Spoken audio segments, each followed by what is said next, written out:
Britain will begin the first round of post-Brexit trade deal talks with the US this week as the government seeks to strike an ambitious relationship which opens up new opportunities to UK businesses. International Trade Secretary Liz Truss and U.S. Trade Representative Robert Lighthizer will launch the negotiations via video conference call because of the COVID-19 crisis. Around 100 negotiators on each side will take part in the talks, the first round of which are set to last for a fortnight. Further rounds will take place roughly every 6 weeks, and will continue to be carried out remotely until it is safe to travel. Ms. Truss said, "The U.S. is our largest trading partner and increasing transatlantic trade can help our economies bounce back from the economic challenge posed by coronavirus. We want to strike an ambitious deal that opens up new opportunities for our businesses, brings in more investment and creates better jobs for people across the whole of the country.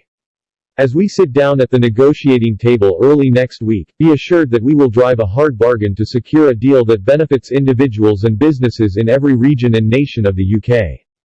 Talks will be led on the UK side by UK-US Chief Negotiator Oliver Griffiths, while all UK trade negotiations are being overseen by the Department for International Trade's Chief Trade Negotiation Advisor Crawford Falconer.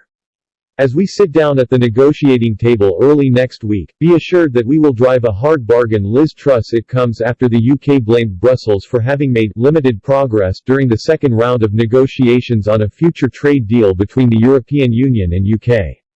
Negotiators have warned their counterparts across the Channel that Britain will not subordinate its laws to the EU in any areas, and called for more flexibility from the bloc in order to strike a deal. The EU's negotiation mandate stated that the UK must sign up to some Brussels-set regulations to prevent the bloc being undercut on standards once the transition period ends in December. Michel Barnier, the EU's chief negotiator, last month accused the UK of refusing to commit seriously on numerous fundamental points during the talks, which took place via video conferencing technology because of the coronavirus pandemic. Shadow International Trade Secretary Emily Thornberry said, "With the U.S. election now just 6 months away, we should all be extremely wary of a president who will do anything to stay in the White House, and a conservative government that will do anything to help him. That is a recipe for a trade deal designed for the benefit of the major corporations behind American industry, farming and healthcare, which will have very real implications on workers' rights, environmental protections, the food we eat and our beloved NHS.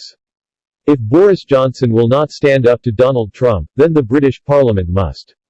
This is too important to get wrong. Labour will insist that any proposed trade deal is subject to proper scrutiny, and we will not let the interests of the British people be sacrificed to boost the profits of US corporations."